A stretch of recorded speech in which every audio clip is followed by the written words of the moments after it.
Bom, boa noite. Eu espero que a gente já esteja no ar, no YouTube. Hoje a gente vai ter a mesa Socini em Casa, Direção de Arte é Coisa de Mulher. Meu nome é Tainá Xavier, eu sou formada em cinema pela UF, sou mestre na Escola de Belas Artes da UFRJ e atualmente estou cursando o doutorado no PPG Cine da UF.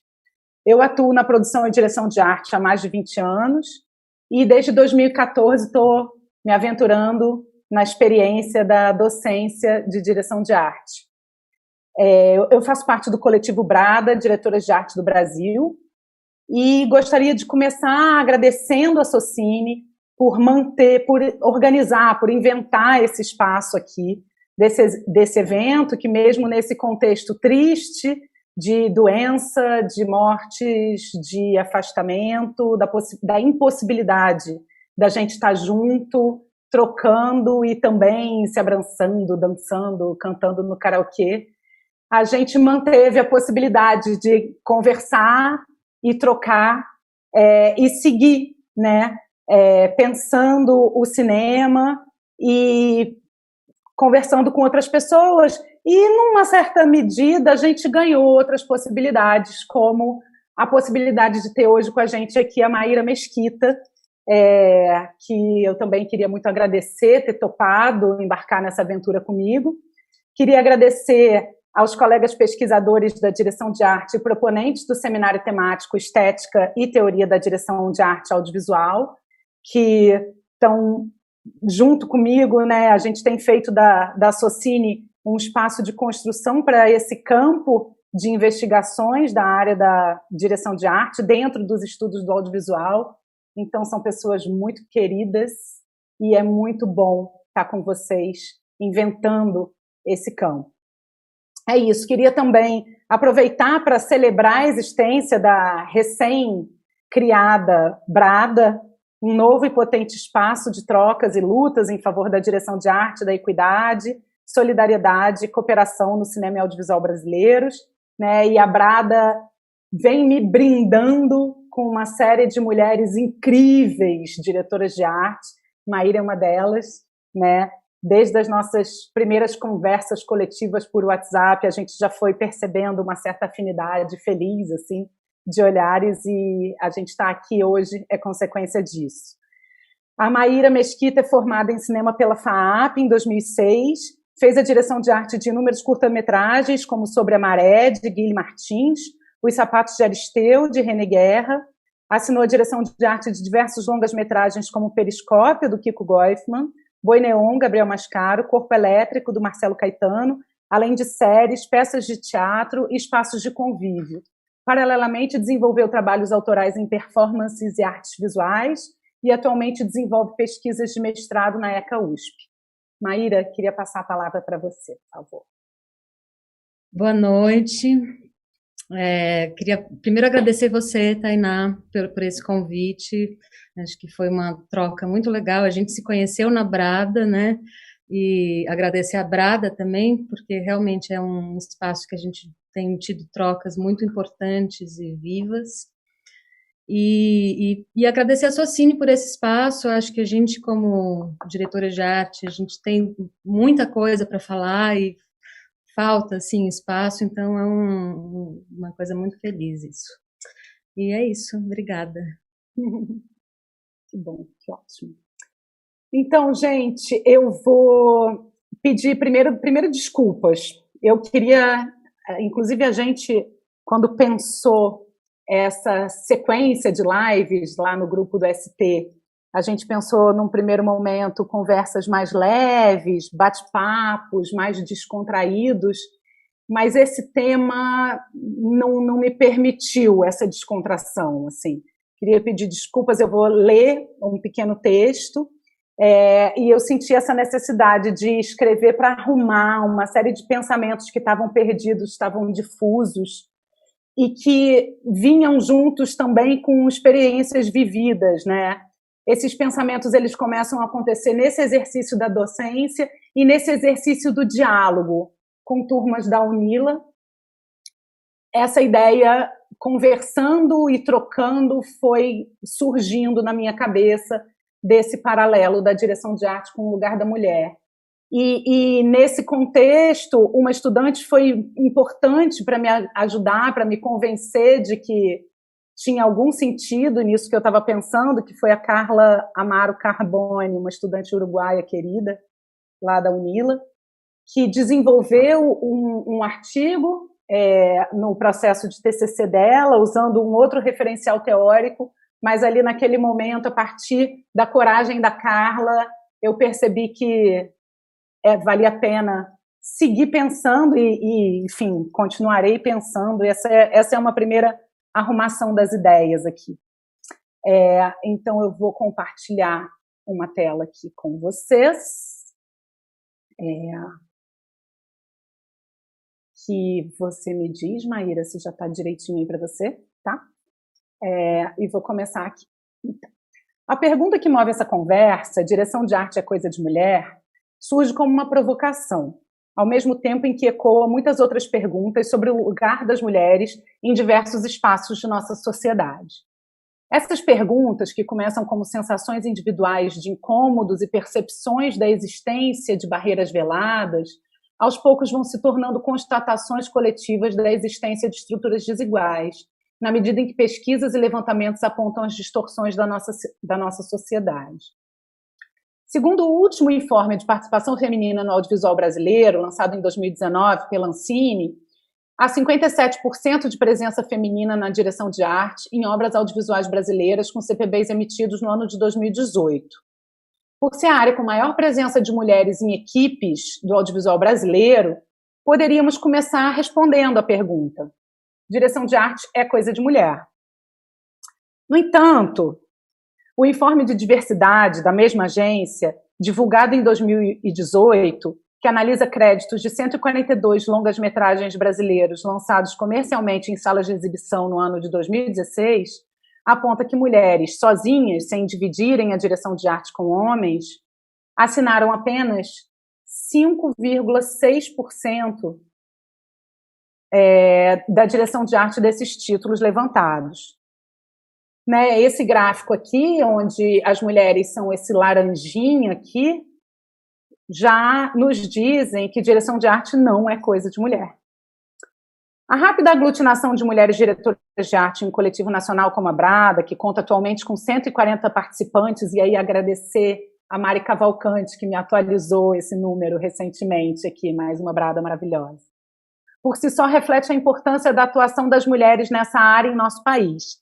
A pesquisa realizada pelo coletivo, intitulada Análise da Visibilidade Feminina na Direção de Arte em Longas-Metragens Brasileiras, e aqui resultado do trabalho de outras bradas maravilhosas desse GT, de pesquisas e levantamentos, e, enfim, várias coisas. Os GTs são super produtivos e se reinventam na brada a todo momento. Essa pesquisa examina os filmes lançados em sala de cinema no país de 2009 a 2018. Ela aponta importantes movimentos ascendentes. É legal a gente ver que esse vermelhinho, né, é a presença de mulheres assinando esses filmes. Esses movimentos ascendentes na acreditação feminina na direção de arte durante o período analisado, tanto nos lançamentos em geral, quanto no outro recorte que o GT fez, de filmes exibidos em mais de 100 salas. Então, a gente vê um crescimento importante, principalmente a partir de 2014, na presença de diretoras de arte mulheres assinando projetos de longas-metragens exibidos num circuito um pouco maior, o que não é tão comum para os filmes brasileiros. A mesa Mulheres no Departamento de Arte, Conquistas e Desafios também, com a presença de várias bradas maravilhosas, realizadas na Semana ABC, foi um outro espaço de reflexão e imaginação de novas possibilidades de cinemas e mundos. E vale a pena dar uma olhada, deixar um comercial aqui, que nos fazem pensar que cada vez mais no Brasil, sim, direção de arte é coisa de mulher. Uma outra pesquisa da Brada, feita por esse mesmo GT, analisou 25 festivais e 2 prêmios de cinema brasileiro.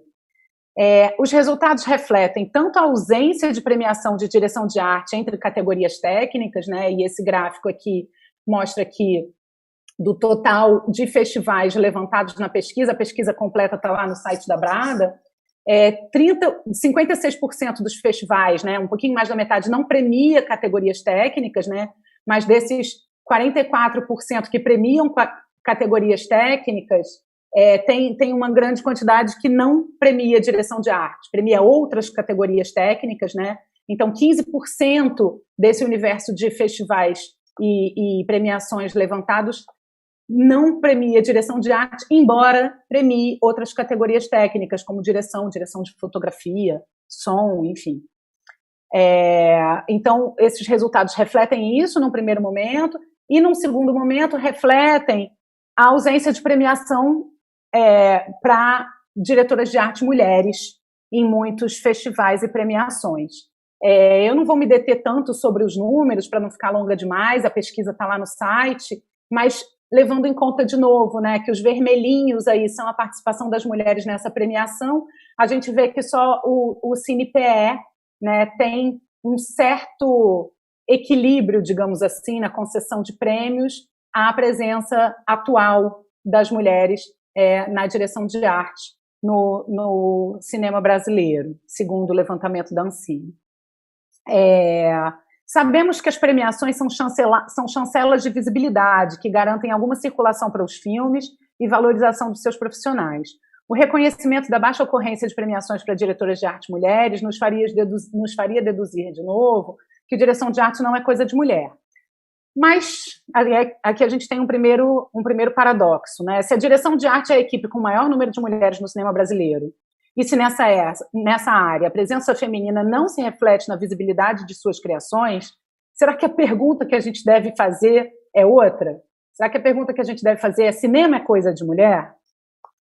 Felizmente, vivemos em um momento em que diversas pesquisas, produtos audiovisuais, publicações, associações iluminam a presença da mulher no cinema, tanto no Brasil quanto no exterior, né? Importante destacar aqui como o filme Mulheres de Cinema, realizado pela Ana Maria Magalhães em 76, a pesquisa da Paula Alves, realizada na Escola Nacional de Ciências e Estatísticas do IBGE em 2019, ela traz uma série de levantamentos de equipes e da presença feminina em equipes do cinema brasileiro, e com uma série histórica bastante longa. As pesquisas da Ancine, que eu já citei, né? Os livros Feminino e Plural, organizado pela Carla Holanda e pela Marina Tedesco, Mulheres Atrás das Câmeras, organizado pela Luísa Alvim, pela Camila Vieira, Mulheres de Cinema, organizado pela Carla Holanda, além de outros produtos audiovisuais estrangeiros, né, como os documentários E a Mulher Criou Hollywood, de Clara e Julia Kupberg, e a Alice Guy Blaché, A História Não Contada da Primeira Cineasta do Mundo, de Pamela Green, de 2018. Eu quis destacar, inclusive, né, porque a gente descobre coisas incríveis, né, descobrir a Alice Guy Blaché foi uma coisa impressionante, em pleno 2019, assim. Então, essa iluminação dessas mulheres maravilhosas, pioneiras, né, aqui nos informando algumas coisas sobre o lugar da mulher do cinema. Essas produções expõem a invisibilização de mulheres pelo cinema industrial, revelando um processo muito bem conduzido por aqueles que se apropriaram do cinema quando reconheceram nessa atividade um potencial estratégico e rentável. Até muito pouco tempo, olhar a história do cinema mundial era achar que cinema não é coisa de mulher. O que então é coisa de mulher, né? E aí eu quis trazer essas mulheres todas aqui para nos iluminarem, porque essas mulheres nos mostram que coisa de mulher é ser invisibilizada. Alice Guy Blaché, Cléude Verberena, Adélia Sampaio nos falam sobre isso, né? A organização do trabalho na sociedade capitalista patriarcal hierarquiza os saberes e fazeres humanos, reservando lugares delimitados às mulheres. E aqui é importante marcar esse primeiro feminismo das mulheres brancas, né? Porque a gente precisa lembrar o quanto o estatuto humano teve restrito a essa identidade na construção disso que a gente chama de modernidade, mas que autores decoloniais gostam de chamar do binômio modernidade-colonialidade. Esse binômio, de forma a justificar a exploração e o extermínio de seres humanos não brancos, desumanizava seres humanos, né? Nessa estrutura, as mulheres brancas deveriam permanecer restritas ao espaço doméstico e sua força produtiva não remunerada era responsável pela manutenção da ordem da vida privada, invisível numa estrutura social que enxerga e valoriza apenas o que se produz na esfera da vida pública. Coisa de mulher é, então, também ser objetificada. A constituição subjetiva da identidade masculina e branca como sujeito universal nesse binômio torna as outras identidades, seja de pessoas negras, povos originários ou mulheres, objetos, em uma relação onde o sujeito da enunciação é o homem europeu. No caso das mulheres, tal objetificação fixa seus corpos à função sexual, portanto, como objetos motivadores do olhar e do desejo. E aí a Laura Mulvey explicitou muito bem como essa codificação ela opera na construção do olhar masculino do cinema de Hollywood. Por consequência, ainda que de uma forma um pouco contraditória, tais corpos são vistos como naturalmente aptos ao desempenho da reprodução. Gestação, maternidade, cuidados seriam, então, funções intrínsecas de seu ser. E é interessante pensar também como essas duas dimensões funcionais da mulher dão origens a dois estereótipos femininos do cinema, a femme fatale e a mãe sofredora, mas esse não é nosso objetivo aqui. A relação que se estabelece entre homens e mulheres, então, é uma relação sujeito-objeto funcional, onde o valor da mulher reside na sua utilidade e invisibilidade, de modo que sua existência sirva à estrutura que organiza a vida social sem perturbá-la. Sabemos que, graças às lutas das mulheres e movimentos de classe, movimentos sociais, tal estrutura vem sofrendo algumas transformações. Não é raro, no entanto, que ainda hoje a gente encontre muitos ecos desses valores presentes no senso comum. Após identificarmos a construção da invisibilidade e funcionalidade feminina da mulher na sociedade capitalista moderna, propomos um exame da direção de arte a partir de tais pressupostos, no sentido de explicitar uma camada mais profunda de articulação da direção de arte com o papel das mulheres na sociedade. E essa imagem aqui é só para fixar um pouco dessa proposta que eu estou entrando agora no meu texto. Salvo exceções, produções de época, ficção científica ou outros gêneros cujo espaço-tempo diegético se difere muito da realização da obra audiovisual, dificilmente a crítica cinematográfica especializada se dedica a examinar as relações intrínsecas entre o trabalho da direção de arte e a cinematografia, né, a escrita da imagem. Não é raro vermos atribuído à fotografia, à direção, parte da criação da direção de arte. Graças ao registro naturalista da maioria das narrativas situadas em épocas contemporâneas às suas realizações, as construções e intervenções realizadas no espaço cênico são recebidas como se fossem pré-existentes. Sabemos que não são. Sabemos que são resultado de um projeto com propósitos dramáticos, narrativos, plásticos e estéticos próprios. São projetos desenvolvidos especialmente por ocasião da obra audiovisual. Tudo que está ali foi pensado, tem um propósito. Por utilizar-se das matérias do mundo como elementos de suas criações, não raramente o trabalho da direção de arte é invisibilizado como parte constituinte da escrita da imagem cinematográfica ou audiovisual.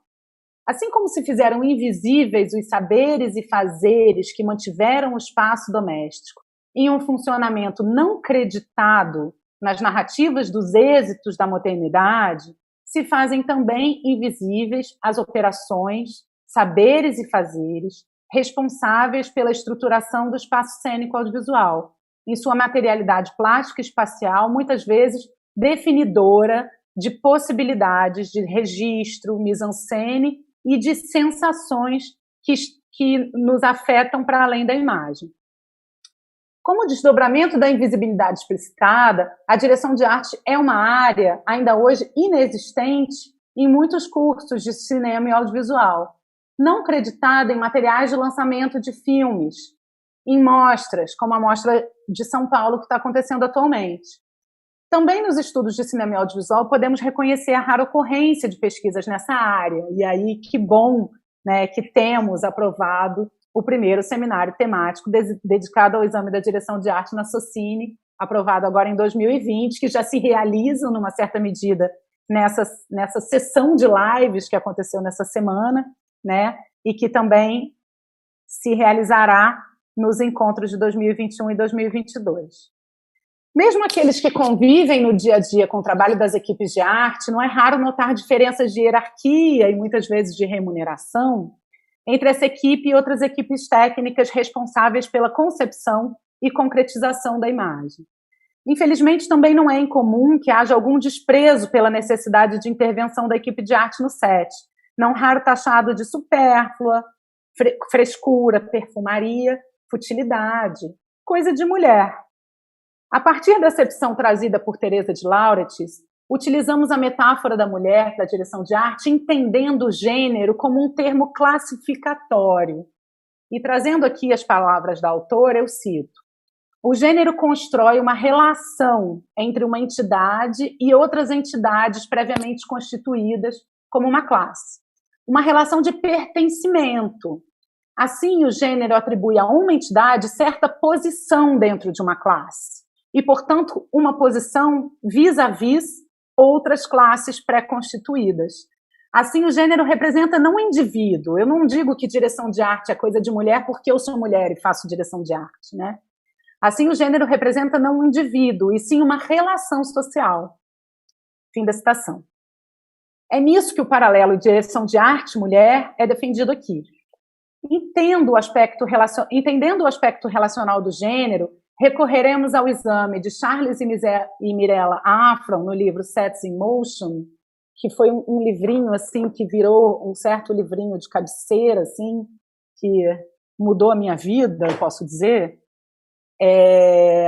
Nesse livro, a gente vai recorrer a esse livro para nos ajudar a entender o status paradoxal do espaço cênico audiovisual e sua relação de pertencimento relativa a outras classes, outras áreas da criação da imagem cinematográfica. Nessa acepção, o cenário adequado, identificado em muitos discursos de cenógrafos e diretores de arte como o bom cenário, the good set, seria aquele que não chama atenção para si, permanece inscrito, contido, a serviço dos pressupostos narrativos operados pela direção e transformados em imagem pela fotografia. E aí eu começo aqui a citação, uma tradução da citação, né? Para os designers menos ilustres, quanto maior sua realização na criação do bom cenário, do the good set, menores, paradoxalmente, as chances de assegurar o status que muitas vezes afirmam ser deles, por direito, e que foi injustamente negado. O exercício de seu métier, de acordo com o padrão que eles articulam tão enfaticamente, é necessariamente um exercício de apagamento, de abnegação, de desaparecimento. Se, como demonstramos, cenografia e cenógrafos recebem pouco crédito de seus colegas de departamento mais glamurosos, pouco reconhecimento do público, pouca divulgação na imprensa e relativamente pouca atenção acadêmica, essa é a confirmação de que eles conseguiram não intrometer-se, não chamaram atenção, tiveram sucesso em permanecer discretos, em serem o cúmplice mais fiel do realizador em criar o bom cenário. O cenário que tantos cenógrafos definem como ideal é um cenário essencialmente funcional. Fim da citação. Se a invisibilização da função já poderia ser apontada como um traço comum entre a direção de arte e a posição da mulher na sociedade, a citação acima nos informa do estatuto de funcionalidade do espaço cênico. Poderíamos também estender tal estatuto à caracterização de personagens. E a gente vai falar disso um pouquinho daqui mais para frente. Tal funcionalidade se justifica na medida em que o cinema narrativo industrial, que institucionalizou a divisão do trabalho na linha de produção do cinema, e com isso, gente, eu acho que isso é bem importante marcar, assim, essa institucionalização da divisão do trabalho na linha de produção do cinema que inventa o trabalho especializado da direção de arte. Então, a direção de arte, ela nasce com essa invenção do cinema industrial, e eu acho que isso nos diz um pouco desse nosso estatuto, né? Deixa eu retomar aqui. Tal funcionalidade se justifica na medida em que o cinema narrativo industrial, que institucionalizou a divisão do trabalho na linha de produção do cinema e, com isso, inventou o trabalho especializado da direção de arte, institucionalizou também tanto a ocultação dos seus meios de produção, que faz com que o mundo diegético pareça esse espaço pré-existente, apenas captado pela câmera, essa imagem janela, né? Quanto a hierarquia estabelece também a hierarquia da narrativa sobre os efeitos estéticos e sensoriais, que encarcera a direção de arte, reservando um papel de objeto funcional a serviço da narrativa e da transparência. E aqui, eu estava pensando hoje, na mesa de ontem, quando o André Antônio, alguém falou, acho que o Tavinho Moura falou para o André Antônio, que o André Antônio é um esteta. E aí, na conversa, ficou uma brincadeira ali, se ele gostava ou não de ser chamado de esteta, que muita gente recebe mal esse termo, né? Então, é interessante pensar por que esteta pode soar pejorativo, né? Qual é o problema de ser esteta? Não pode ser esteta? Enfim, para reforçar esse paralelo direção de arte mulher, vale voltar a Mulvey, no clássico ensaio Prazer Visual e Cinema Narrativo, onde a autora afirma que, início de citação, uma divisão do trabalho heterossexual entre ativo e passivo também controla da mesma forma a narrativa. De acordo com os princípios da ideologia dominante e das estruturas psíquicas que a sustentam, a figura masculina não pode suportar o peso da objetificação sexual. O homem hesita em olhar para o seu semelhante exibicionista. É dessa forma que a divisão entre espetáculo e narrativa sustenta o papel do homem como ativo, no sentido de fazer avançar a história, deflagrar os acontecimentos. O homem, e aí eu boto um parênteses aqui na citação da Mulvey, né, o homem heterossexual, né, esse personagem e esse agente, voltando à citação, controla a fantasia do cinema e também surge como representante do poder num sentido maior, eu acho que esse nos interessa mais, como dono do olhar do espectador. Ele substitui esse olhar na tela a fim de neutralizar as tendências extradiegéticas representadas pela mulher enquanto espetáculo. Fim da citação. Sabemos que nem sempre olhares femininos e não brancos aderem tão facilmente e não heteronormativos também. Esses olhares não necessariamente aderem facilmente a esse controle da identificação com o olhar masculino branco, heteronormativo, como bem indicaram Bell Hooks, Frantz Fanon e vários outros autores. O que nos interessa aqui é ressaltar o caráter perturbador ligado ao feminino no interior da estrutura narrativa do cinema clássico de Hollywood, que, lembrando, inventou a direção de arte, inventou a função especializada. Esse pressuposto, assim como a figura da mulher, também o trabalho da direção de arte, se não submetido à funcionalidade, pode perturbar a hierarquia da narrativa sobre o espetáculo. Esse pressuposto, no entanto, como notam os Afrons, nem sempre se verifica na experiência espectatorial. Ou seja, e aí que é interessante, cito os Afrons em Sets in Motion, o abismo entre o que os profissionais eminentes têm a dizer sobre a função e os objetivos da direção de arte e a forma como os espectadores realmente experimentam as suas criações pode ser vasto. Fim de citação. Mesmo na época de ouro de Hollywood, por trás de um discurso onde, início de citação, cenários de sucesso, dizem os diretores de arte, são sinais visuais que direcionam uma leitura, ao mesmo tempo, instantânea e inequívoca, fim da citação, mesmo nessa época, foram construídos cenários que visivelmente extrapolavam a subordinação à narrativa, como os espetaculares ambientes dos musicais da MGM sob a supervisão de Cedric Gibbons, que claramente contrariam um depoimento seu, publicado nesse mesmo livro, que afirma que o espectador de cinema não notava nada, além da história e das estrelas, sendo essa experiência positiva, início de citação desse depoimento do Gibbons. Um elogio aos esforços do departamento de arte do estúdio, pois o ideal deles não é construir cenários que impressionem, não, esse cenário que a gente está vendo não impressiona, super discretinho, mas que apoiem, apenas apoia, e aprimorem a ação e o clima da história. Fim da citação. Se a própria prática da cenografia muitas vezes contraria o discurso de subordinação do espaço cênico à narrativa, também no figurino podem ser apontadas outras perturbações desse estatuto por esse campo criativo relacionado a essa equipe. Ainda esse campo criativo, né, ainda mais marcado pela ideia de feminilidade, né, frufru, roupa. Ao analisar os filmes de melodrama, a pesquisadora Jane Gaines observa uma chave de excesso nos figurinos femininos, cuja opulência, em cenas de pouca relevância narrativa, enfatiza a distração causada pela presença feminina, que passa ao primeiro plano naquele momento. Se nota também a ocorrência de materiais e texturas marcantes, ou detalhes estranhos e inexplicáveis, que chamam a atenção mais do que deviam, provocam afeto ascendente em cenas de sofrimento de heroínas mulheres, funcionando como um dispositivo de sofrimento substituto. E aqui eu estou citando um termo lá que a Gaines traz no texto dela.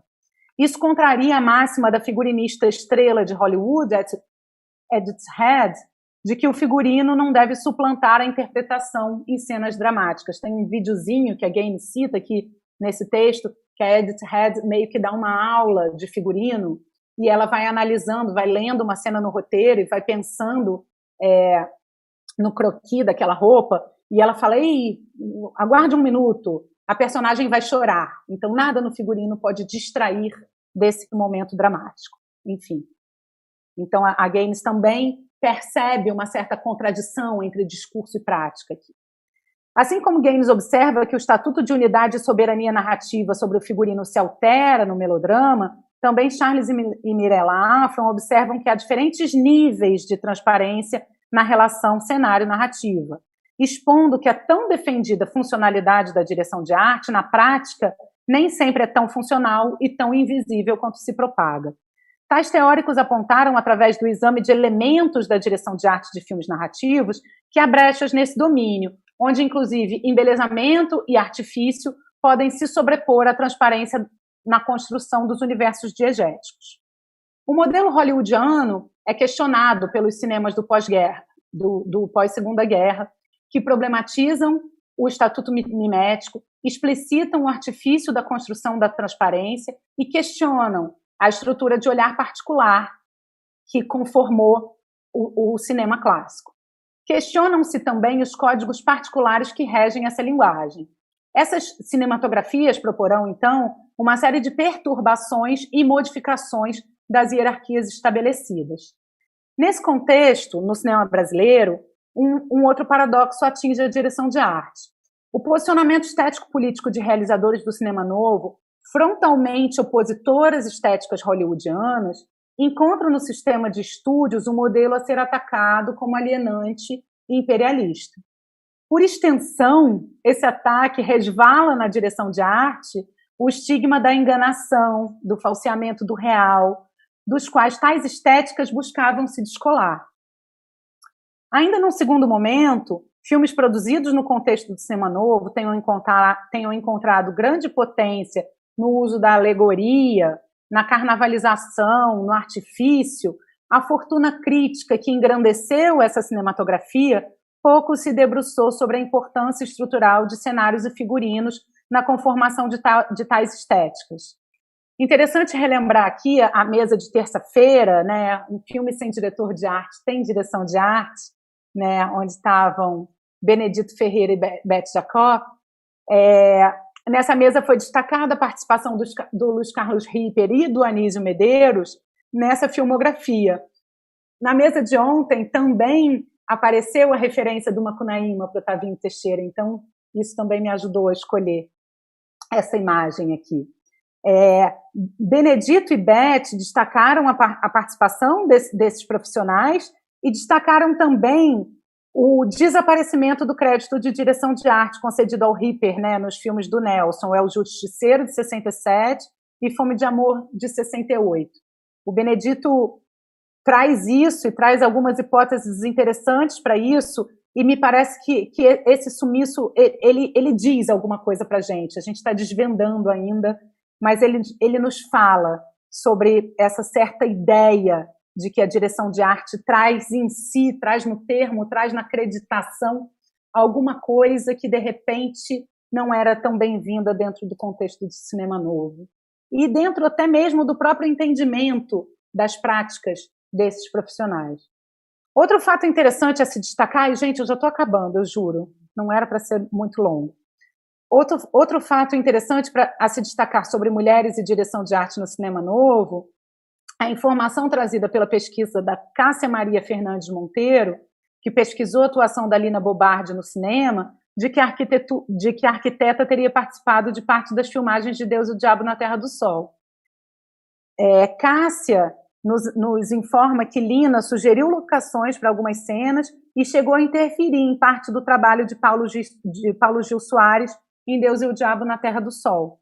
Paulo Gil é acreditado como assistente de direção do filme, e aí eu queria que o Benedito estivesse aqui para me socorrer. A versão que eu tive acesso do Deus e o Diabo não tinha crédito para figurino, as bases da Cinemateca informam direção de arte para o Paulo Gil, mas eu acredito que essa direção de arte não esteja acreditada no filme, em nenhuma cópia, e o Benedito já tinha falado sobre algumas inconsistências, às vezes, na acreditação da direção de arte nas bases da Cinemateca, mas enfim, o que é interessante trazer aqui, iluminar aqui essa a presença da Lina Bobardi nessa produção, e os créditos, né? É interessante os créditos do Deus e o Diabo terem sido feitos pela Lídia Pape também, isso está lá no crédito, mas são mulheres muito importantes, né? Artistas fundamentais que não aparecem, não são muito iluminadas dentro desse contexto do cinema novo. Produções, agora vamos chegar a hoje, né? E aí a gente está quase chegando aqui na conversa com a Maíra, né? Quando a gente lembra que produções contemporâneas, né, que vêm sendo enquadradas aí num conjunto heterogêneo, que tem ganhado aí um nome de novíssimo cinema brasileiro, parecem apontar para um caminho que, ao mesmo tempo em que se liberta da busca de uma certa qualidade técnica internacional almejada na produção do pós-retomada, experimenta outras potências da imagem, em cujas materialidades, tanto as materialidades profílmicas, né, operadas aqui por essas criações e realizações da direção de arte, quanto materialidades do próprio objeto audiovisual, né, da película, da textura da imagem, se permitem excessos, exposições de artifícios, distrações, disrupções, oscilações visuais e sensíveis. E aqui, de novo, também eu estou um pouco inspirada e fazendo referência à mesa Labirintos do Excesso, e abrir esse parênteses aqui para agradecer de novo a Socine pela curadoria dessa semana, né? Então é muito legal a gente conversar em diálogo com as outras mesas e com os outros temas que foram levantados de forma muito pertinente para estarem vizinhos aqui nessa semana da Socine em Casa. Todos esses elementos, né, sendo mobilizados por essa cinematografia e abalando a centralidade da narrativa. Nesse panorama, as matérias operadas pela direção de arte transbordam os limites da representação, podendo vir a gerar engajamentos sensoriais, cuja autonomia excede a contenção funcional e invisível da direção de arte. A direção de arte pode gritar, né, Iomana e Benedito? Boi Neon, pronto. Filme dirigido por Gabriel Mascaro, com direção de arte de Maíra Mesquita, também é um incrível exemplo dessa cinematografia. E agora convido a Maíra para falar um pouquinho do filme e das suas impressões, responder um pouquinho junto comigo essa pergunta. Direção de arte é coisa de mulher, Maíra? Vamos lá. É uma pergunta difícil de responder, Elsa, né? Porque ela sugere inúmeras outras perguntas. Quer dizer, de que mulher que a gente está falando? Como definir mulher? Como definir as suas coisas? Coisa de mulher, coisa de homem? E, sobretudo, o que está implícito nessa ideia de coisa de? Quando a gente fala coisa de, a gente está necessariamente falando de atividades ou comportamentos esperados e cabíveis a uma identidade. Coisa de mulher, coisa de homem, coisa de criança, coisa de pobre, coisa de preto, coisa de nordestino, coisa de gay. é querer encerrar uma singularidade em comportamentos esperados de um traço identitário. Eu sou uma mulher cis, o que significa que meu gênero atribuído é feminino, assim como o gênero que eu performo também é feminino. E eu tive uma formação de família mesmo, assim, com bases muito feministas, o que me permitiu me construir no âmbito social e pessoal com uma razoável liberdade, sem nunca acreditar demais que eu tivesse que seguir esses protocolos, inclusive me apropriando sem culpa das tais coisas de mulher. Isso até chegar no mercado de trabalho. E ali eu comecei a me deparar um pouco mais diretamente com algumas limitações desenhadas por esse sexismo. Ainda que eu soubesse que eu estava num meio privilegiado no que concerne essas assimetrias. Então, para dar um exemplo, eu fiz um estágio ainda na faculdade como assistente de produção de arte numa publicidade grande, com uma construção de cenário enorme, e como não tinha muita demanda de produção, eu ficava ali ajudando a equipe de construção. No final do trabalho, depois de passar noites em claro, martelando, pintando, etc., eu fui conversar com o responsável e deixar claro que eu estava disposta a fazer outros estágios, dessa vez na equipe de construção. E, para minha imensa surpresa e frustração, ele me respondeu que não costumava trabalhar com mulheres, porque essas eram mais fracas fisicamente e desconcentravam a equipe. Ou seja, para ele aquilo não era coisa de mulher, né? Então, esse episódio ele foi decisivo para mim, para minha formação e para os rumos que eu tomaria a partir dali, não como uma resposta, porque eu já tinha uma tendência muito forte construtiva, mas como uma reafirmação. Eu me tornei, então, uma diretora de arte, ainda ali na época da faculdade, tá muito autossuficiente no que diz respeito à cenotecnia, às construções em geral, e sempre acreditando muito na capacidade criativa e produtiva das minhas mãos, dos meus braços, por acaso de mulher. Nesse início, então, eu e minhas equipes, majoritariamente femininas, a gente construía cenário de madeira, a gente passava massa corrida, a gente quebrava a parede, batia cimento, instalava azulejo, garimpava ferro velho, trabalhava com componentes químicos, com enxada, com animais de fazendas vivos e mortos, além de todo o trabalho fino da direção de arte, os acabamentos, as costuras, o dressing fino, a pintura de arte, etc. A gente estava muito à vontade entre coisas de homem e coisas de mulher. Quando eu deixei a faculdade, eu pude me dedicar completamente aos trabalhos profissionais e as demandas foram aumentando. E eu me vi cada vez mais tendo que tirar as mãos das construções, não totalmente, né, mas muito mais do que antes, para ter os olhos em todos os lugares. E, ao mesmo tempo, foi aí que eu me tornei, de fato, uma diretora de arte, né? Estando mais próxima dessas discussões entre direção e fotografia, cada vez mais no vídeo assiste, entendendo que ali era também o meu lugar por excelência, onde a minha mão não deixava de operar, e as minhas contrarregras sabem muito bem disso, e entendendo a direção de arte como um dos pés desse tripé da construção da cinematografia. Então, eu me deparei aí com outra coisa de mulher, né, que é a dificuldade de ter a voz legitimada diante de cabeças de equipe que eram quase sempre homens. Se a gente junta isso ao fato da direção de arte ainda ser hoje muito frequentemente excluída das discussões acerca da cinematografia, como se a arte não fosse decisiva para essa cinematografia, né?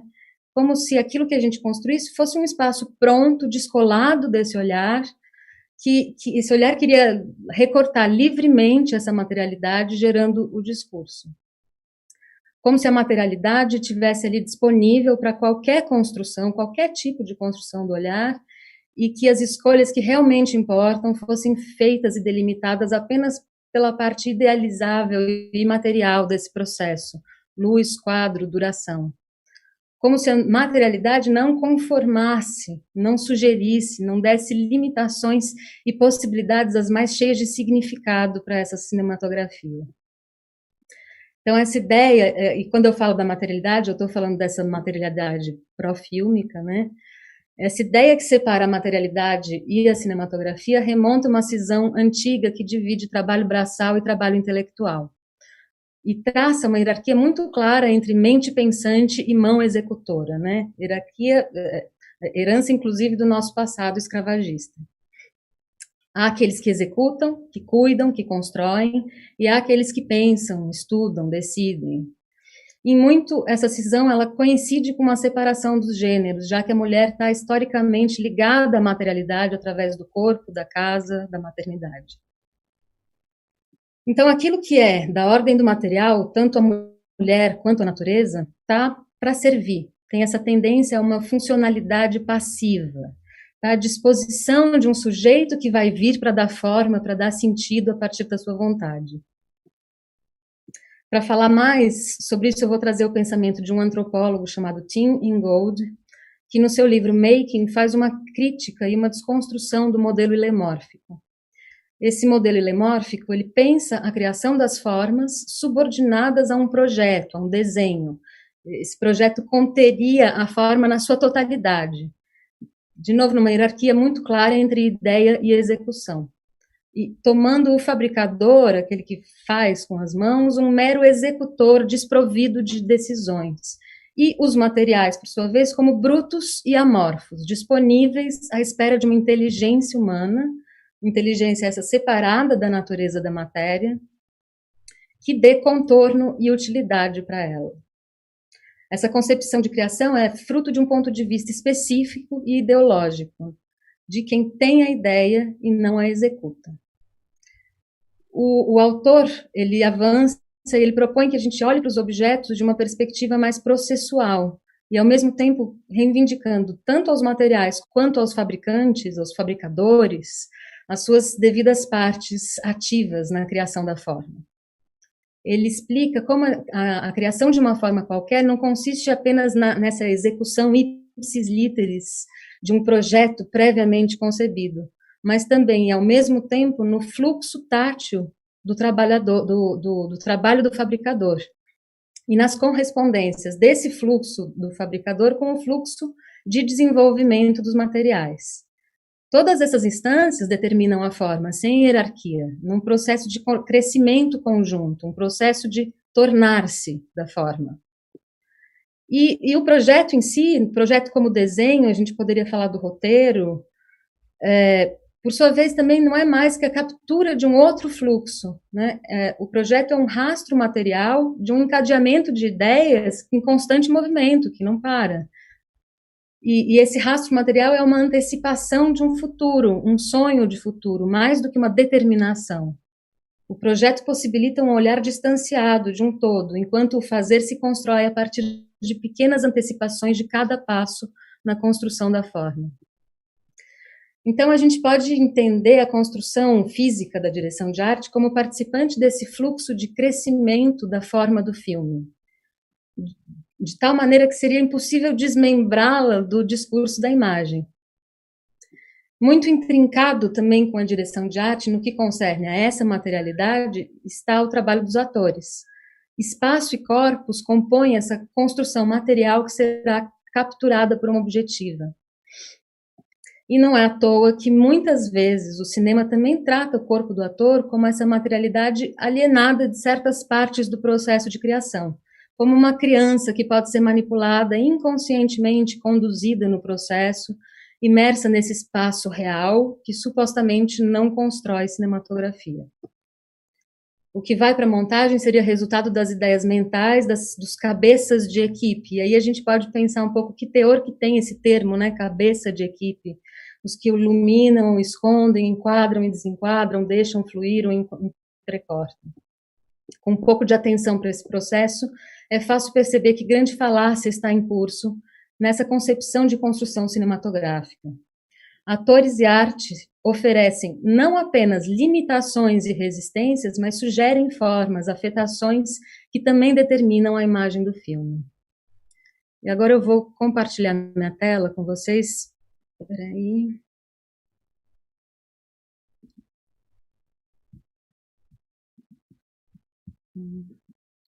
Tá aparecendo aí? Tá.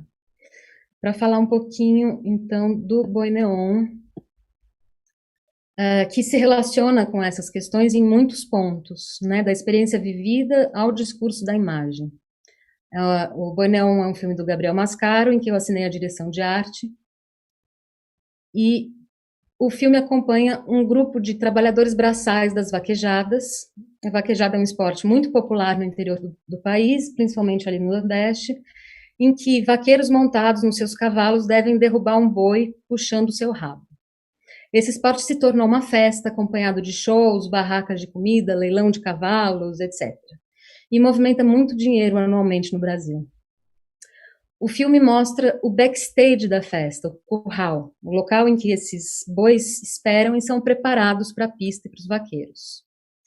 Mais que uma narrativa, o filme apresenta retratos que perturbam certos conceitos pré-formatados, tanto dos personagens em questão, quanto dos espaços por onde eles transitam. Bois, cavalos, homens, mulheres, crianças, Nordeste, Sertão e Agreste.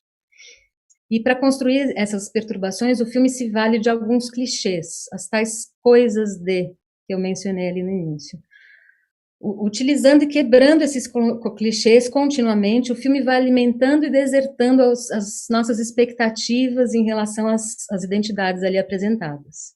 Então, a gente tem Iremar, interpretado pelo Juliano Casarré, que é um desses curraleiros, responsável por preparar o rabo do boi, pentear, passar o cal, etc. E a Galega, interpretada pela Maeve Jenkins, é a caminhoneira que leva esse grupo de vaquejada em vaquejada. E Cacá, Aline Santana, é a filha de Galega que acompanha o grupo, uma criança de mais ou menos 10 anos que vem junto com a mãe. Esses três personagens, eles são essenciais para aquilo que o filme vem perturbar, pois todos os três estão, de alguma forma, onde não deveriam estar. São corpos que negam sua funcionalidade padrão, que performam outros desejos, que oferecem imagens desviantes do que se espera deles, tanto quanto algumas paisagens por onde eles percorrem. Esses personagens não se limitam às suas coisas de.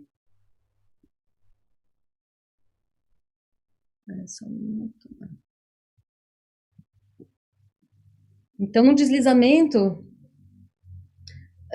entre as atividades culturalmente ditas femininas ou masculinas, Iremar e Galega reforçam alguns clichês e negam outros.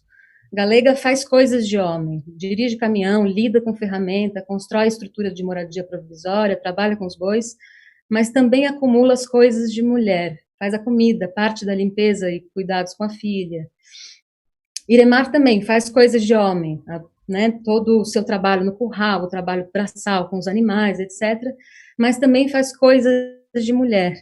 Cria as roupas para os shows da Galega, faz os desenhos vestindo mulheres peladas de revista, escolhe materiais, tira as medidas e costura.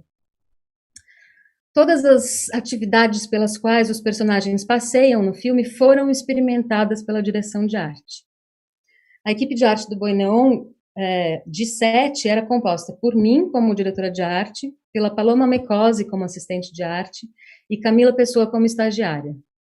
A gente tinha também o Diogo Balbino na produção de arte, mas ele estava, na maior parte do tempo, fazendo a frente na próxima cidade. E a gente tinha, eventualmente, ajudantes locais para dias mais difíceis.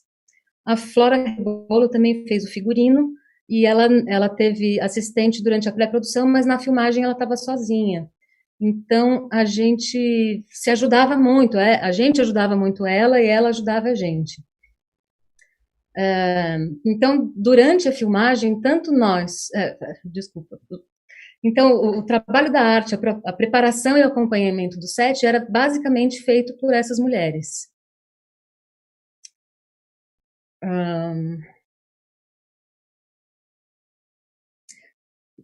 Todos os currais foram montados por essa equipe mínima, assim como a pintura de arte desses currais e os sets específicos de cada cena.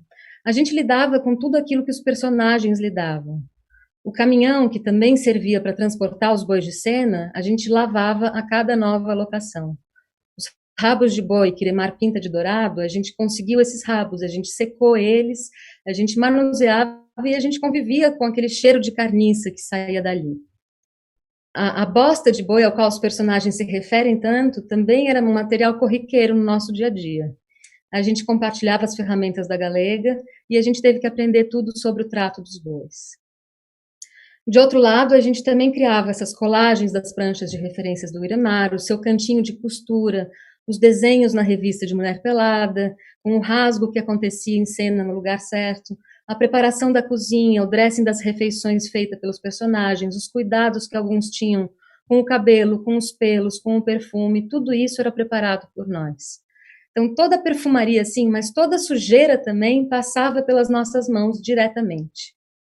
Na cena em que Iremar afunda os pés na lama do açude cheio de retalhos, a equipe de arte também afundou seus pés. A gente cuidava do dressing do caminhão e por isso a gente tinha licença de dormir nas redes na hora do almoço. Apenas nós e os atores sabíamos o gosto da soneca na sombra quente da lona azul e amarela, sentindo o cheiro doce da bosta bovina. A arte cuida da materialidade que compartilha com os atores. A gente só podia sujar o quadro porque a gente lidava com essa sujeira. Esse trabalho braçal, esse trabalho material vai muito além de uma funcionalidade calada de um cenário. Ele proporciona sinestesia tanto para a imagem capturada, quanto para os atores que estão ali dando corpo à mise-en-scène. Uma cena que não entrou no filme é a Galega ajeitando as unhas com uma ferramenta multiuso. Essa ferramenta era a minha ferramenta de trabalho. E essa cena ela só foi filmada porque existia uma troca muito genuína entre a gente da arte e a atriz Maeve Jenkins. Outra cena que não entrou era a Galega começando a montar a cozinha de um dos currais. E para essa cena eu dei uma aula para ela de como manusear as ferramentas, como pegar um martelo, sem pegar ali pela cabeça, né, sem parecer que ela tem uma familiaridade com aquilo. E durante a pré-produção a gente compartilhou alguns momentos com os atores, esses momentos esses que participaram do processo de crescimento, desse tornar-se, né, tanto da arte quanto dos personagens. A gente preparou também um kit de pertences pessoais para cada personagem, com destaque para Galega, Iremar e Kaká. Esse que a gente está vendo aqui é o da Galega. Esse kit não era feito de objeto de cena, nada pedido pelo roteiro, não tinha uma funcionalidade expressa neles. Acho que nenhum deles aparece de fato no filme. Eram objetos que a gente acreditava que cada personagem poderia ter, alguns mais diretos, outros mais enigmáticos. E eles serviam para compor a sensibilidade de cada personagem, para participar de uma construção que não seria diretamente capturada pela objetiva da câmera. Esse é um detalhe do nosso trabalho que vai muito além da funcionalidade. É quando a materialidade constrói aquilo que é invisível, que afeta os corpos e aparece numa outra ponta. Outro exemplo dessa construção invisível foi a pré-montagem que a gente fez da cabine do caminhão da Galega, onde a Maeve passou uma noite na época dos ensaios. A gente preparou o espaço de acordo com o que a gente imaginava dele e da Galega, de novo, cheios de detalhe que nunca apareceram no filme, nem teria como, por terem objetos escondidos em bolsas, porta-luvas, cantinhos, etc. Eu não tenho controle nem ciência de que resultados pragmáticos essa noite teve, até porque, de novo, não se tratava de algo da ordem do funcional ou de um objetivo concreto, mas de uma afetação que o espaço tem poder de causar nos atores e que constituem experiências construtivas. Uma imagem emblemática que não estava no roteiro é essa, quando o Kaká brinca com um cavalinho alado em cima dos bois. Esse cavalinho eu tinha comprado de um ambulante, sem saber exatamente por quê, nem se seria usado no filme. Eu comprei para mim, para minha coleção de futilidades, e a partir desse objeto, Gabriel criou a cena, que a gente gravou assim num finalzinho de diário e tal, e eu acho que ela é muito emblemática e ela traz um embate importante dentro do filme, né, dos equinos versus bovinos.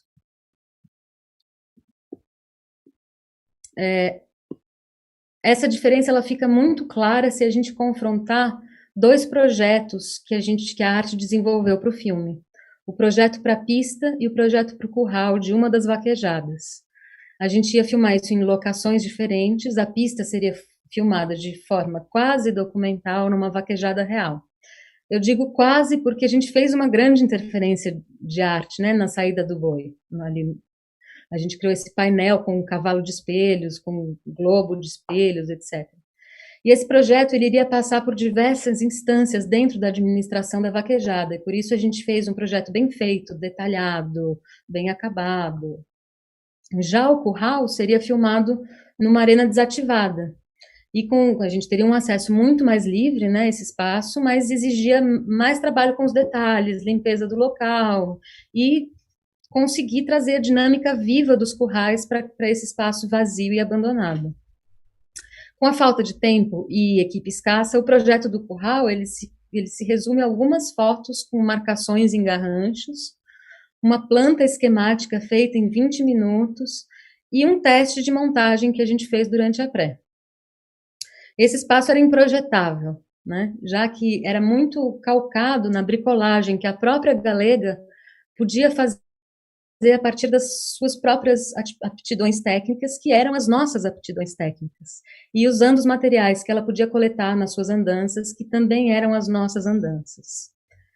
Então, essa diferença entre bois e cavalos, que fica claro ali, assim, na simetria desses dois projetos, pode parecer menos importante para as construções diretas da arte do filme, mas, na verdade, elas implicam em muitos aspectos dos retratos que a gente construiu ali.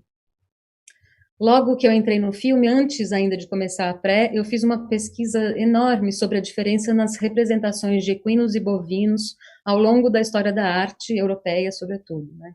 Eu vou compartilhar aqui um pedacinho dessa pesquisa.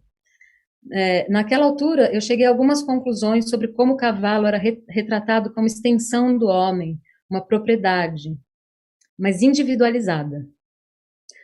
Cavalos ao lado ou abaixo.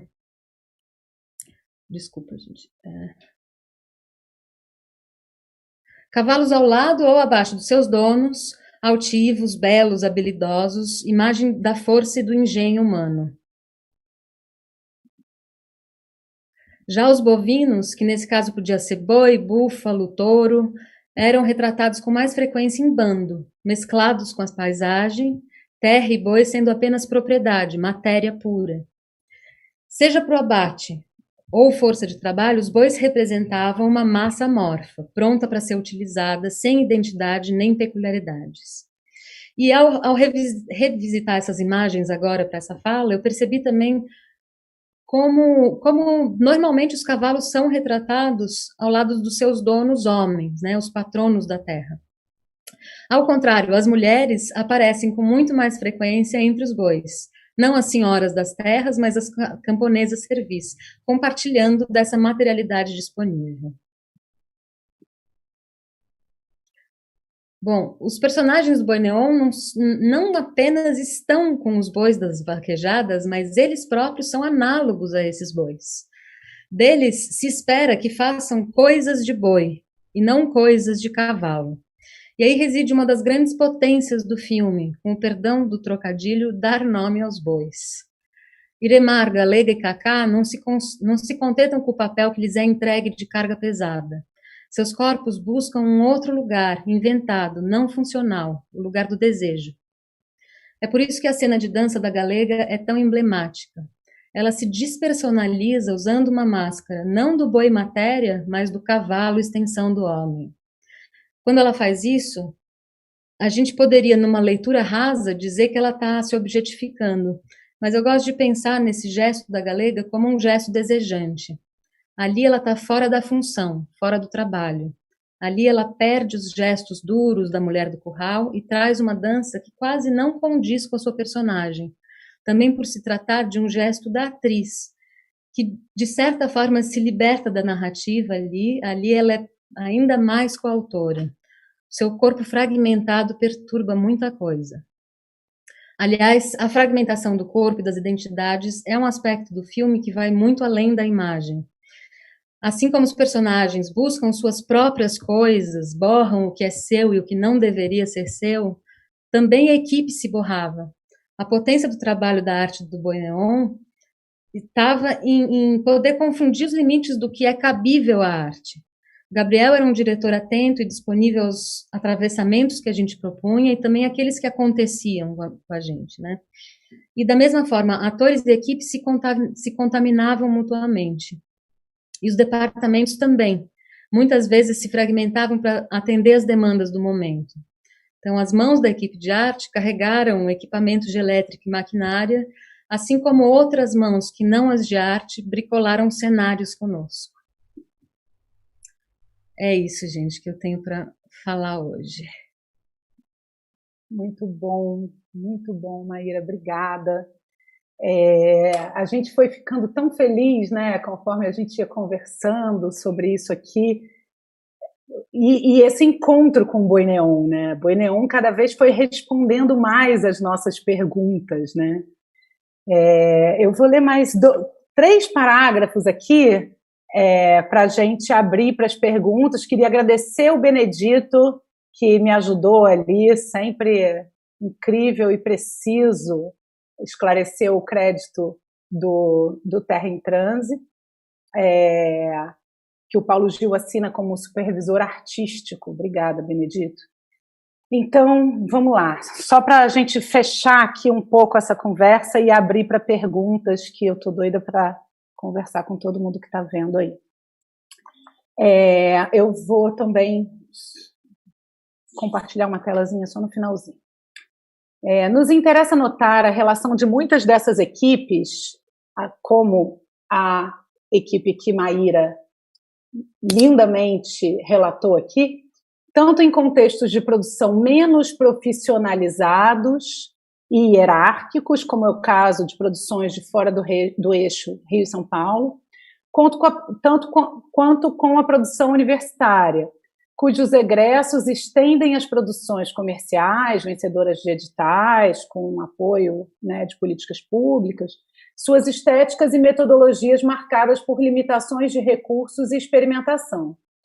Esses são modos de produção característicos de espaços colaborativos e de experimentação, de arranjos criativos que evitam reproduzir hierarquias técnicas e estéticas pré-estabelecidas. Teria esse encontro e solidariedade na precariedade alguma relação com a mulher e o cinema brasileiro e a direção de arte? A implosão da falsa universalidade do sujeito masculino, branco, ocidental, heteronormativo, abala também a identidade feminina. A Maíra falou, né, de como a marca, a experiência de ter crescido, né, num contexto de esquerda, num contexto de feminismo. Eu também sou muito marcada por esse contexto, mas esse contexto, no meu caso, assim como a Maíra, né, me protegeu de uma série de enfrentamentos do fato de ser mulher na minha formação, mas, ao mesmo tempo, recentemente me confrontou com o feminismo branco, né?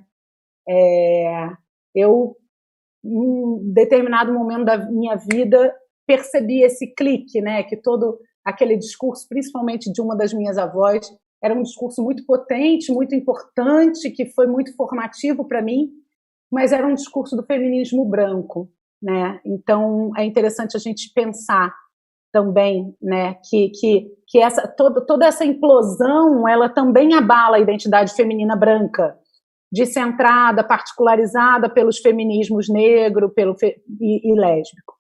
A explicitação da colonialidade extrativista de pessoas e territórios como matéria-prima do desenvolvimento moderno desmonta uma estrutura linear, né, que tende rumo a um progresso contada pela narrativa historiográfica ocidental, cuja ideologia conforma também o cinema industrial. Novas identidades tensionam modelos narrativos no cinema e na sociedade. Novos valores questionam hierarquias e limites entre sujeito e objeto, cultura e natureza, desenvolvimento tecnológico e manufatura, centro e periferia, razão e sensibilidade, significado e sensação, e vários outros dualismos que a gente poderia seguir listando aqui. No campo do pensamento e da criação em cinema e audiovisual contemporâneo, se percebe o limite de examinar e criar produções exclusivamente a partir do que se vê. E também se percebe no campo do pensamento do cinema, né, o limite da interpretação de significados apenas, e se passa a examinar também a experiência estética, sensorial, como acontecimento do corpo presente. Cinematografias orientais, negras, indígenas, queer, femininas, expressam outras relações entre espaços e tempos, imagem e narrativa, presença, sentido, experiência e interpretação, que nos informam que outros corpos conformam outras relações entre os domínios que constituem a criação audiovisual. Apesar de reconhecer que o mundo em que vivemos já é muito diferente daquele que fixou significados citados anteriormente como naturalmente femininos, é preciso reconhecer também que vivemos hoje, no Brasil, sob um regime que se esforça para suturar uma hegemonia em dilaceramento do homem branco heteronormativo. Esse movimento confronta o cinema brasileiro com uma precariedade e vulnerabilidade que parecíamos querer esquecer. O atual desmonte das políticas públicas para o audiovisual nos mostra que o cinema não é um território neutro, feito de modelos pré-estabelecidos, e sim um lugar de embates permeados pelos corpos que o produzem. Voltar à consciência do que significa ou do que deveria significar fazer cinema num país como o Brasil de hoje pode ser um caminho para rever as implicações estéticas e políticas das hierarquias que valorizam saberes e fazeres que regem tanto a arte quanto a vida. Vimos com Donna Haraway que a desintegração das produtividades do mundo doméstico e do mundo do trabalho remunerado se modificou na contemporaneidade. A inserção da mulher no circuito integrado através da informática da dominação é um novo arranjo que gera novas explorações e uma nova distribuição da vulnerabilidade. E aí eu vou ler uma citação da Haraway, mas eu peço licença para compartilhar uma tela com vocês aqui, de uma imagem do Boi Neon. Início da citação. O trabalho está sendo redefinido ao mesmo tempo como estritamente feminino e como feminizado. Ser feminizado, diz Haraway, significa tornar-se extremamente vulnerável, capaz de ser desmontado, remontado, explorado como força de trabalho de reserva. Fim da citação. Aí eu termino a minha fala com uma nova pergunta. Será que nos vermos todos como femininos, portanto vulneráveis, desmontáveis e remontáveis, seria um caminho para repensarmos se faz sentido que algo seja coisa de alguém? É isso, gente. Bom, eu acho que agora é o momento aqui das perguntas. Incrível Débora maravilhosa. Eu já não me lembro mais se eu te agradeci, Débora, da Socine, que está nos dando um apoio emocional e afetivo e técnico, né, Maíra? Ela trouxe para a gente aqui alguns comentários lá do YouTube, o Benedito Ferreira, né, ajudando ali, informando que o Paulo Gil está como supervisor artístico do Deus e o Diabo. Juliana Lobo, muito interessante saber isso da Lina. Juliana Lobo se referiu a alguma cena, provavelmente, do Boi Neon, como linda cena. Iomana, muito lindo esse relato poético do processo e vivência do trabalho, Maíra. Mariana Cavalcante, muito bom. Laura Carvalho, maravilhoso relato e processo. Juliana Lobo, muito lindo ouvir sobre o processo, adorei. Débora Gomes, que processo incrível. Enfim, acho que a gente não tem ainda perguntas assim na acepção mais tradicional. E aí eu não sei, Maíra, se você gostaria de falar alguma coisa aqui depois dessa minha leitura final, se ficou alguma provocação que você gostaria de fazer aí. Ai, assim, não sou muito boa de improviso, só com as mãos.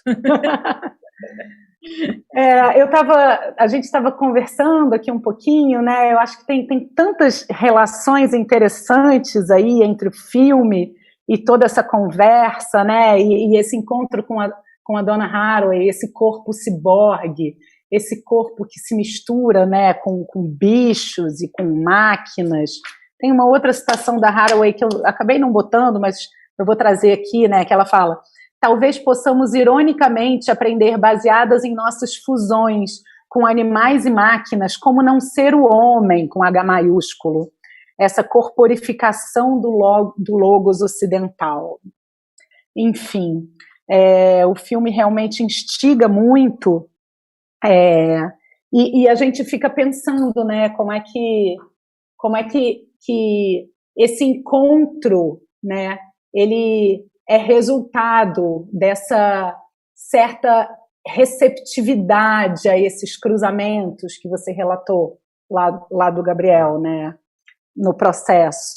Então, eu não sei se poderia ser interessante para você trazer isso, né? O Gabriel, ele vem de alguns processos com documentário, né, repensando um pouco essa questão da realização do olhar no documentário, a ideia de verdade. O documentário Onda Traz, Vento Leva, né, que ele já descreve na própria sinopse como uma certa experiência sensorial. Eu não me lembro exatamente como é que isso está ali na apresentação do filme, mas que já traz essa dimensão daquilo que se sente para além daquilo que se vê, né, como parte também da sua pesquisa estética, do seu olhar, né? Como é que também essa disponibilidade ela funciona e ela se complementa nesse processo. Eu acho que poderia ser interessante a gente te ouvir um pouco mais sobre essa relação com essas instâncias, tanto com a direção quanto com a direção de fotografia, né? Como é que a direção de fotografia também se utiliza de uma forma muito orgânica, muito integrada. Eu acho muito lindo na sequência de performance da Galega, como a maneira que a luz atravessa aquelas lonas, né, revela aquelas texturas, então potencializa um material que já tinha história, que já tinha marcas, mas que poderia também não ter sido potencializado, né, dependendo de como se dava esse encontro aí. Então, se você quiser falar um pouquinho mais sobre isso, Maíra, eu acho que pode ser legal, enquanto não chegam outras perguntas. Gente, perguntem, que o mais legal é a troca. Eu acho que, enfim, eu falei um pouco sobre isso na minha fala, né? O Gabriel, ele tinha muita disponibilidade para estar atento ali às coisas que aconteciam, a forma como a gente era atravessado pelos acontecimentos, pelos materiais, pelas pessoas, né? A gente da arte está muito em relação aos espaços e às pessoas que nos circundam, né? Que eu acho que é uma coisa maravilhosa da arte. Enfim, eu sei que o próprio roteiro do Boi Neon, ele passou por esse processo. Eu não sei se tinha um roteiro inicial, eles fizeram uma pesquisa em loco e muita coisa veio dessa pesquisa, dessa viagem que eles fizeram por esses interiores. Então, o Gabriel estava sempre muito disponível assim para isso. E o nosso processo, a gente teve esse processo de pré, mas, por exemplo, o Diego chegou muito perto da filmagem. A gente não teve muito tempo de pré-produção junto, o fotógrafo, né? Então, tinha uma coisa que era, assim, todo final de diária a gente se juntava para conversar sobre o que a gente ia fazer no dia seguinte. E muita coisa era atualizada, né, nesses fins de diária, assim, a gente entendendo mais ou menos um pouco de decupagem também, do que a gente ia fazer, e adaptando esses processos, assim. Então, eu não vou lembrar, assim, de coisas específicas, as que eu lembrei, realmente eu coloquei na fala, coisa do cavalinho, mas isso era constante, assim, essa adaptação aos atravessamentos, aquilo que chegava também na gente, né? Então, acho que é isso. Muito legal. Uma outra coisa também, né, que a gente ficou conversando um pouco, que me instigou no filme, é a maneira como o filme começa, né? O filme começa com uma cartela escura de créditos e uma paisagem sonora que já leva a gente um pouco para esse espaço da arena, né? Essa paisagem sonora já vai gerando a sua correspondente de imagem mental, né? Porque a paisagem sonora ela tem o barulho dos cascos do cavalo, tem um pouquinho longe ali o locutor narrando, tem um burburinho de pessoas, então a gente já imagina, né, a mise-en-scène da própria vaquejada de acordo com a paisagem sonora que a gente vai recebendo.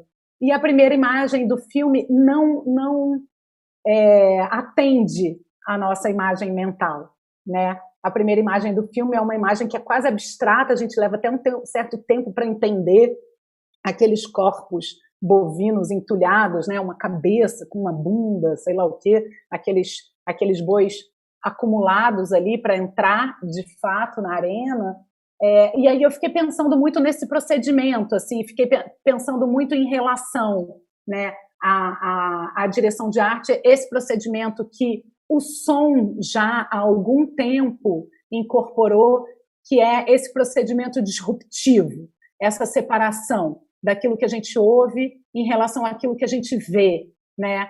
Que em alguma medida perturba também, né, essa transparência desse mundo do cinema da janela, desse mundo autônomo, com regras muito parecidas com aquelas que a gente está acostumado a viver nesse mundo aqui do dia a dia, né? E fiquei pensando como é que isso ainda é pouco explorado na direção de arte, né? Como é que essa separação, né? Essa oscilação entre imagens e aquilo que é dito, e aquilo que é vivido, e aquilo que é encenado, ela é mais rara, né? Fiquei pensando muito, inclusive, quando a gente começa a estruturar esses processos por conta da docência, né? Tentar arrumar um pouco essas metodologias, o que é criar um projeto de arte, o que é, né, participar dessa cocriação nesse lugar da direção de arte, a gente tende, né, a estruturar isso dentro dessa ideia de projeto, né, identificar, ler o roteiro muito bem, identificar o arco narrativo, identificar os propósitos das cenas, né? E eu me vi muito falando de uma certa ideia de unidade, de uma certa ideia, né, de que o projeto visual ele conforma códigos, né, que se encontram numa certa verossimilhança de funcionamento desse universo, né? E aí fiquei me perguntando aqui, né, onde é que essa perturbação cabe, ou se ela não cabe nessa ideia de unidade, de harmonia, né, e de projeto. Ao mesmo tempo também em que, escrevendo e lendo o meu próprio texto, eu fico me perguntando como operacionalizar isso esteticamente e praticamente, né, no mundo da arte, no mundo da vida, assim. E aí eu fico pensando, né, como é possível, desde o projeto, já contar com momentos de não unidade. É possível já pensar que a perturbação pode vir a fazer parte.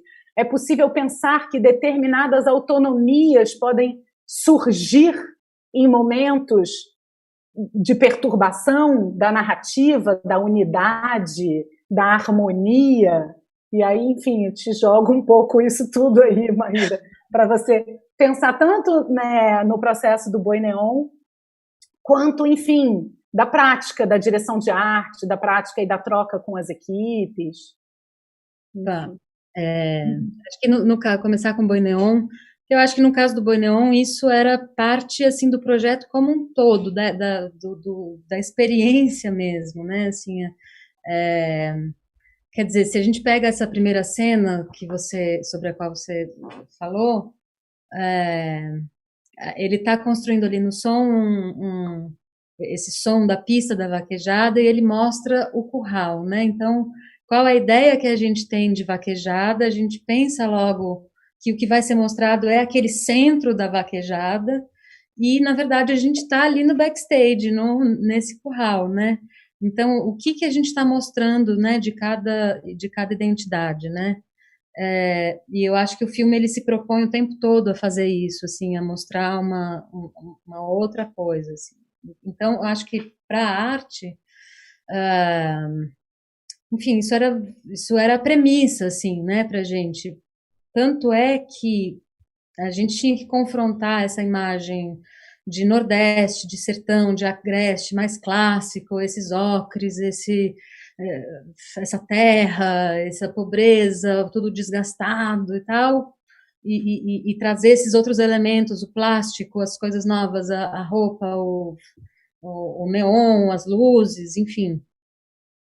E uma coisa engraçada é que quando a gente foi, né, começou a pré-produção no interior, teve uma parte em Recife e logo a gente foi para Caruaru. A gente simplesmente não encontrava essa realidade antiga, assim, né? Essa ideia pré-formatada, assim. A gente entrava nas casas para trocar coisa, para conseguir as coisas, e todo mundo tinha coisas novas, roupa nova, utensílios novos. Então, a gente, principalmente a Flora, figurinista, teve assim que fazer um trabalho de envelhecimento enorme, assim, para a gente conseguir contrapor essas duas imagens, assim, no mesmo lugar, a gente penou um pouco. E essa ideia de unidade, assim, quer dizer, eu acho que algumas paisagens, elas podem trazer consigo uma unidade meio naturalmente, assim, mas no meu processo em geral, e no Boi Neon também, assim, eu sou muito pouco da harmonia, assim, eu gosto de uma bagunça, eu gosto de uma sujeira, eu não trabalho com paleta de cor, por exemplo, eu acho que os universos, eles trazem as suas paletas de cores naturalmente, eu tento não compor, assim, muito minimamente com isso, com as cores e tal. Então, isso casou muito bem também, né? Você vê os currais todos, eles trabalham muito com isso, assim. Acho que a unidade, ela pode vir, assim, até desse encontro desses dois registros de objetos e de imagem, né? E sobre o projeto, assim, pensando mais amplamente, eu acho que tem uma coisa para a gente que trabalha com a direção de arte, que eu acho que a gente aprende muito cedo, que é como os materiais não se comportam como a gente quer. Os materiais se comportam como eles querem. Você pode projetar o que você quiser, assim, se a madeira entortar, a madeira entortou, você vai ter que lidar com isso. Se a lama cair, entendeu? Então tem um monte de situações, assim, de gestos dos materiais que fazem com que a gente tenha que estar sempre lidando com isso. E você pode lidar no sentido de tentar esconder, tentar forçar, ou você pode lidar com isso tentando aproveitar isso, né? Assim, construir junto com esse movimento. E eu acho que isso é uma coisa muito, muito forte, assim, muito potente da direção de arte. Claro que vai depender muito justamente de como a direção aceita esse tipo de movimento ou não, né? Como aceita e como incorpora também, porque não adianta só a gente incorporar, senão a gente vai ter que forçar, refazer, mudar para chegar naquela forma idealizada, assim. Mas eu acho que o potente da arte e o potente do cinema, na verdade, é conseguir entrar nesse movimento junto com os materiais, no caso da arte, mas com a vida toda, assim, né, no caso mais amplo. Muito legal, muito legal. Essa ideia de se abrir, né? De se abrir. Porque a gente pensa muito a questão do controle, né? A gente acaba virando pessoas extremamente controladoras, assim, porque a gente às vezes se torna, numa certa medida, escravo do nosso próprio projeto, né? Então essa dimensão de abertura para o imponderável, às vezes ela é necessária e ela pode nos trazer coisas boas, né? Mas eu fiquei pensando também um pouco no outro lado, né? Quando você fala, as coisas, elas me dão uma paleta. O outro lado, é incrível quando a gente começa a perceber os graus de controle e intervenção no mundo e nas coisas da direção de arte, como essa medida do naturalismo, ela é muito difícil de se realizar. Essa medida da invisibilidade, ela tem um ponto certo, né? Porque, ao mesmo tempo, também que se você controla demais, se você impõe, né, uma paleta de cor excessiva, esse mundo ele deixa de representar essa expectativa de xerox, essa expectativa de simulacro da nossa experiência, né? Então, fiquei pensando também um pouco como é que tem uma questão de medida aí, não é só uma questão de controle, né? Tem uma questão da medida do controle. O controle excessivo, ele também perturba essa ideia de unidade, de outros jeitos, né? E aí eu estou lembrando agora aqui, por acaso, do Robert Mallet Stevens, que foi um arquiteto do Art Nouveau, que escreveu um dos primeiros textos sobre direção de arte, lá em 1920. Ele faz cenários para alguns filmes, e aí ele defendia que os cenários eles só podiam ter linhas retas, que as únicas, não podia ter planta, não podia ter nada assim, que as únicas formas orgânicas em cena deveriam ser os corpos dos atores. Então, é um pouco a imagem disso, né, desse excesso de controle que revela, né, o quanto o mundo que a gente vive, ele mescla, né, coisas que a gente controlou e coisas que a gente não controlou, né, e esse registro do cinema naturalista, ele tem uma medida muito precisa, né, entre o muito e o pouco, digamos, enfim, fiquei viajando aqui. Mas eu dei uma viajada. Dei uma viajada só para. Eu dei uma viajada aqui também numa outra coisa, que é essa ideia de cenário invisível, né? Assim, cenário que fica quieto. Assim, eu fico pensando se existe mesmo um cenário invisível, sabe? Assim, se não é só uma questão de tempo para esse olhar. Quer dizer, todo espaço vai dizer alguma coisa ele vai dizer.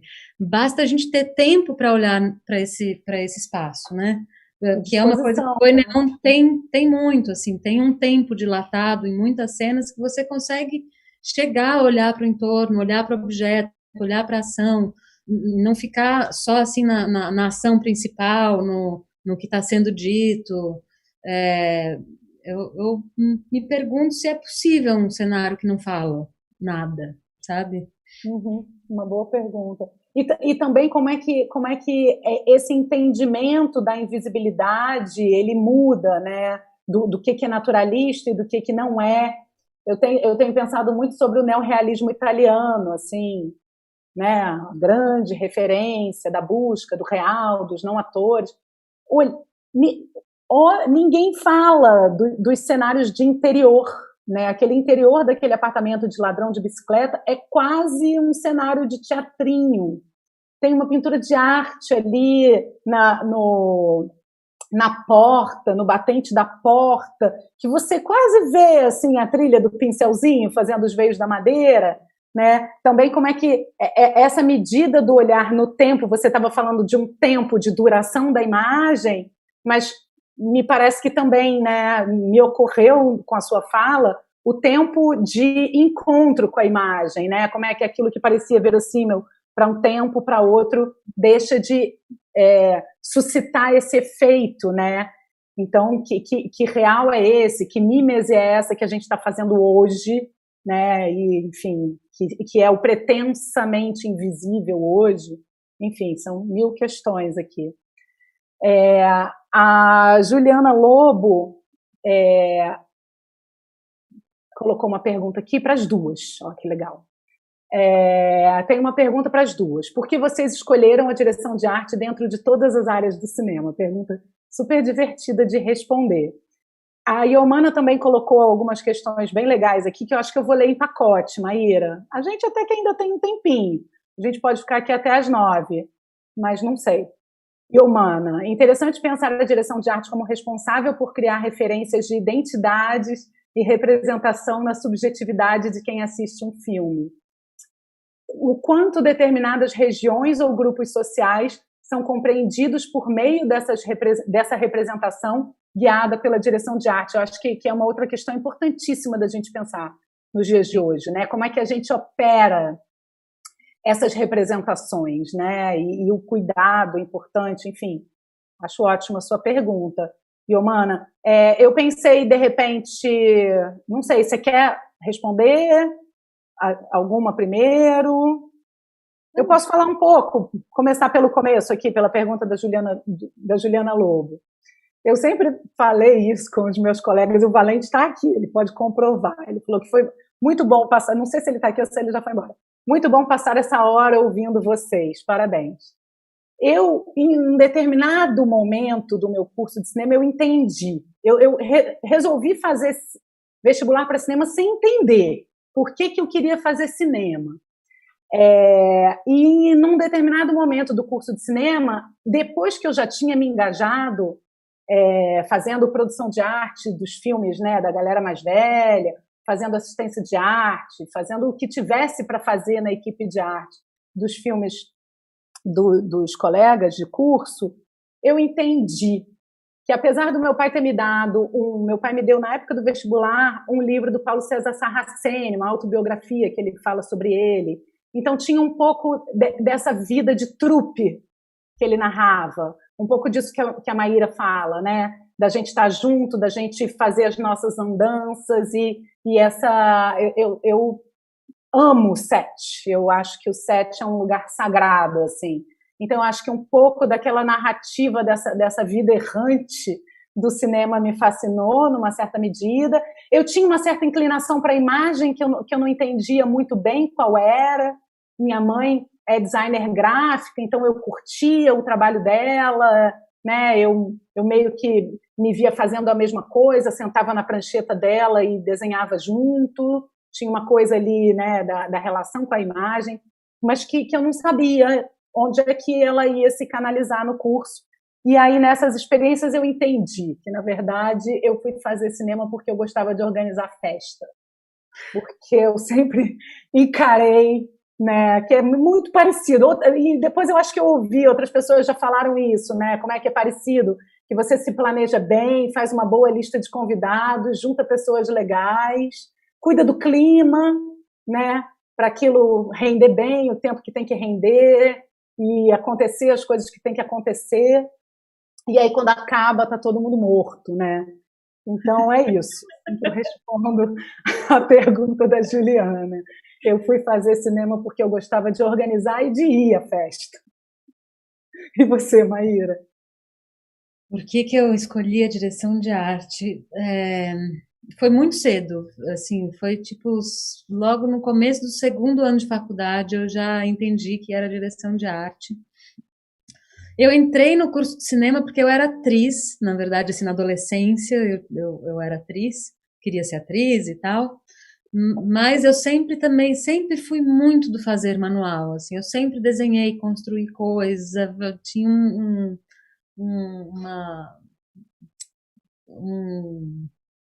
era aficionada, assim, por fazer coisas com as mãos. E, bom, logo no início da faculdade, comecei a me deparar, assim, com os curtas que apareciam, a gente fazia curtas de todas as séries ali, os semestres, enfim. E eu acho que juntava, assim, muita coisa que eu gostava de fazer. Então, porque é isso, a gente tem que aprender coisas o tempo todo e a gente tem que construir todo tipo de coisas, né? Como diz a Mônica Palazzo, que eu adoro essa frase dela, dos armarinhos à construção civil. Essa variedade de fazeres e saberes, eu acho que foi, junto com essa questão tátil mesmo, foi o que me levou para a direção de arte.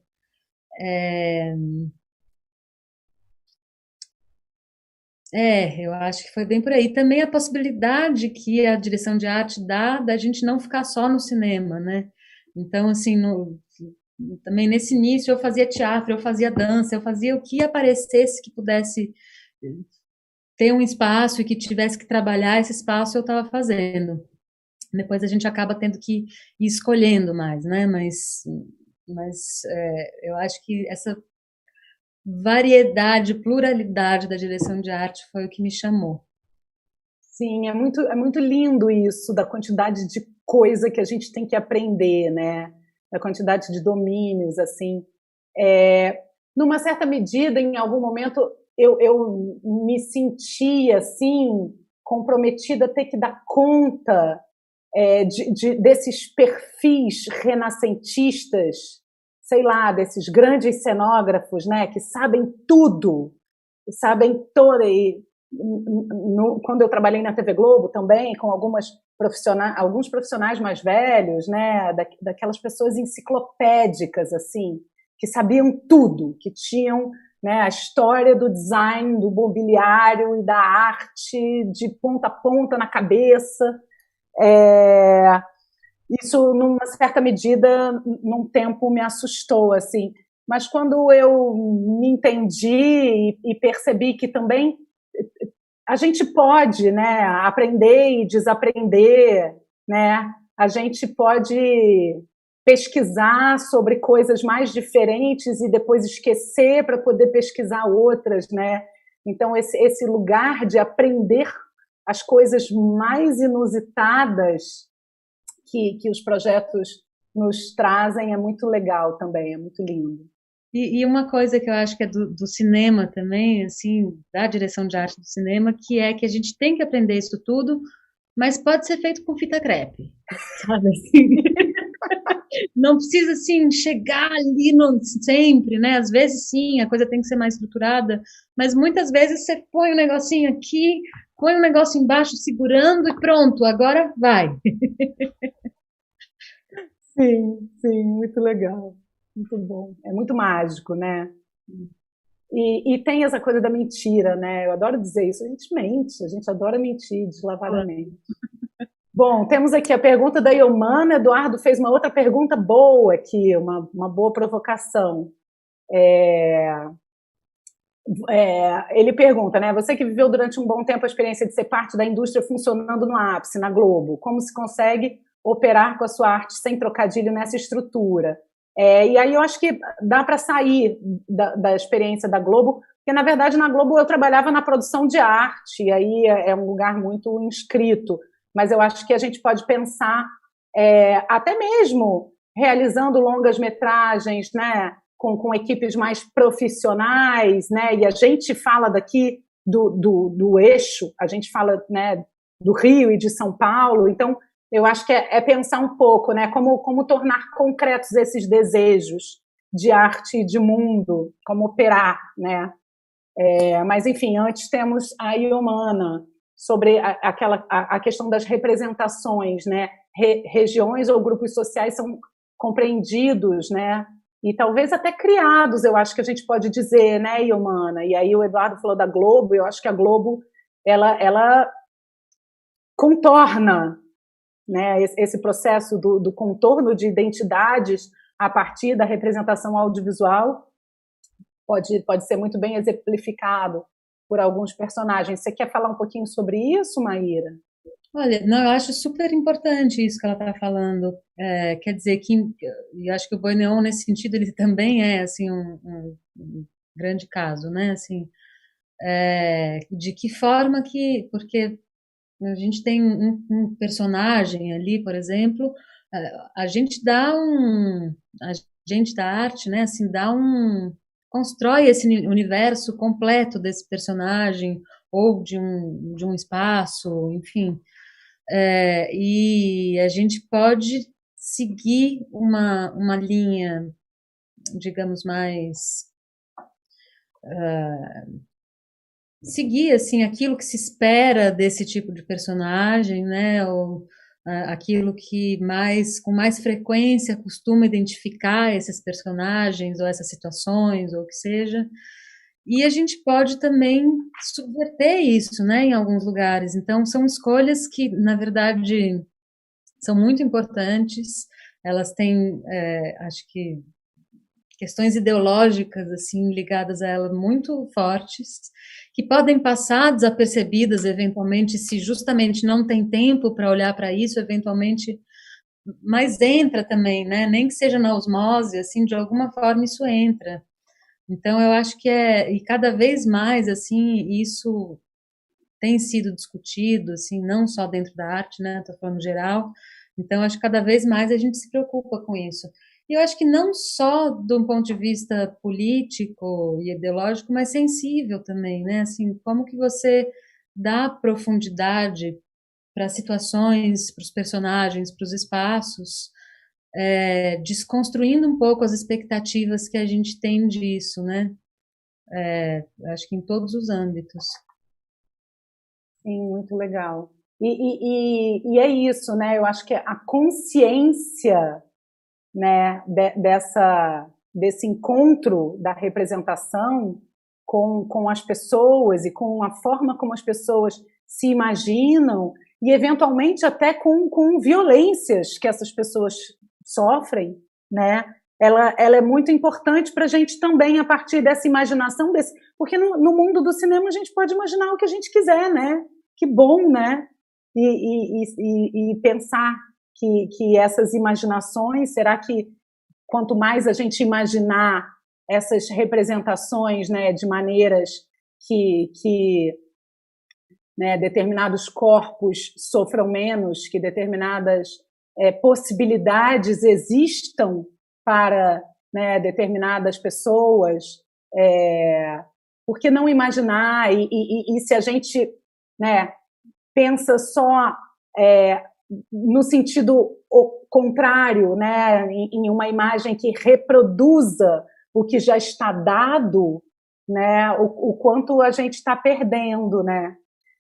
E aí eu acho que dá para emendar um pouco essa questão da representação com esse desafio que o Valente coloca aqui, né? Como operar, né, dentro da estrutura, né? Será que a gente só desmontando toda a estrutura? É claro que talvez sim, mas a gente não vai desmontar a estrutura tão facilmente assim, né? Mas como encontrar essa consciência e como perceber essas potências de invenções e transformações em qualquer escala, né? Seja uma micro transformação numa pessoa que se viu, né, performando outras possibilidades, né, num personagem que foi representado, né, de uma maneira que não repetia questões que faziam essa pessoa sofrer, né, mas também como imaginar essa relação arte-vida, né, como trabalhar também no encontro com as pessoas, né, de uma maneira respeitosa, de uma maneira dialógica, de uma maneira que se abre a escutar e a absorver, né, um pouco disso que você falou, dos materiais, mas também das pessoas, dos encontros, né, e buscar e encontrar coletivos, né, e conversar sobre o que é bom e o que não é bom nessa relação trabalho e vida, né? Na imagem, né? Pensando e tentando trazer para essa consciência o máximo que a gente possa e questionar, né, representações até o limite que a gente possa, né? Que nem sempre a gente pode, né? Mas apontar, né? E estar consciente para possíveis reverberações daquilo que a gente faz, daquilo que a gente mostra e também da forma como a gente faz, né? Uma relação de set saudável, uma relação né, não necessariamente militarizada, uma relação que funcione, mas que seja também movida na base do afeto, na base do respeito, na base da escuta, né? E entender que isso pode e deve ser uma forma de operar esse espaço de criação, né? Eu acho que é um pouco por aí. Eu acho super importante isso. Como que a gente valoriza, assim, cada pontinha desse trabalho, né? Assim, como que a gente faz com que esse trabalho coletivo não seja só um trabalho coletivo, mas uma criação coletiva, né? Assim, quer dizer, aquilo que a gente fala que às vezes na direção de arte a gente sofre, tem outras pessoas assim que estão em outras funções que sofrem às vezes muito mais do que a gente como diretores de arte, né? Assim, de que forma que a gente dialoga com as sensibilidades que estão construindo essa imagem, todas elas, sabe? Como que chama para o jogo também, assim, essas pessoas que estão trabalhando para você em todas as pontas, por menor que seja ali a inserção dessa pessoa na imagem, tem alguma, porque está ali, está fazendo alguma coisa, né? E outra coisa que eu pensei, assim, porque às vezes é isso, a gente tem estruturas que são muito grandes e que a gente tem muito pouca possibilidade de propor um outro pensamento sobre aquilo, ou até críticas, né, que a gente faz ao roteiro, ou ao que seja, que não são, quer dizer, não está necessariamente na nossa mão. Mas como é que a gente pode hackear isso na direção de arte, sabe? A gente tem esse poder também, assim, em alguns momentos. Eu acho essa história maravilhosa, eu não vou lembrar de que série que era, mas era uma dessas séries americanas que tinha uma coisa com a Palestina lá, com os árabes, eu não sei se era um soldado americano que estava, não sei que série que era, mas eles chamaram uns grafiteiros, acho, árabes para fazer, eles reconstruíram assim uma cidade árabe em estúdio, em cidade cenográfica, chamaram uns árabes para fazer as pichações dos muros. E esses caras que foram fazer as pichações dos muros escreveram umas coisas em árabe que a galera ali americana não entendia, mas que criticava a própria série. Eu acho isso incrível, assim, maravilhoso. Então, claro, medidas diferentes, mas a gente consegue também, às vezes, hackear, assim, um pouco esses espaços, sabe? Desde que a gente esteja atenta, sensível, consciente, né? Eu acho que quanto mais a gente considerar os encontros, a chave da sensibilidade como necessária, né, para quem está naquele momento e para quem receberá aquela imagem, receberá não, se encontrará, né, porque não é um processo passivo de quem fica ali, né, é um encontro, é um diálogo, e ao mesmo tempo, né, de quem está co-criando, né. Então acho que se tem uma coisa que as mulheres talvez possam ajudar, né, além do que a gente falou, essa chave do perceber o outro, né, do cuidado, da atenção. Que bom que somos mulheres. e que estejamos cada vez mais conscientes, atentas, unidas, enfim. Não sei mais o que falar. Queria muito agradecer, gente, todo mundo que veio, que viu, que perguntou. Ai, é tão bom, né? A gente se sentir assim em casa, à vontade. Enfim. Foi ótimo. Agradecer também pelo convite, Tainá. Foi muito legal. Muito bom, gente. Se alguém tiver aí uma derradeira pergunta a pergunta de 6 minutos, mas eu acho que também está tudo certo. Eu acho que já foi. Muito bom, então. Maíra, obrigada. Laura falou aqui, Laura Carvalho. Foi maravilhoso ouvir vocês. Mariana Cavalcante, mulheres lindas, vou ter que sair, muito bom ouvi-las. O que mais que tem de comentário aqui? O Eduardo falou, muito bom passar essa hora ouvindo vocês, parabéns. Acho que eu li todos. Estou aprendendo a ser blogueira, até abri a janelinha aqui, viu, Débora? Débora estava trazendo tudo para a gente, mas eu não resisti. Valéria Verba também, Bradas, arrasando aqui, dando esse carinho, esse espaço de conforto e acolhimento para as blogueirinhas nervosas da direção de arte. Benedito, maravilhoso, parabéns meninas, com coraçãozinho. Então é isso, gente. Muito bom, muito obrigada. Que possamos, né, abrir outros espaços, porque a gente tem muita coisa para conversar, para trocar, para sensibilizar a partir da direção de arte. Obrigada a todo mundo, mais uma vez, obrigada, Socine. Até a próxima.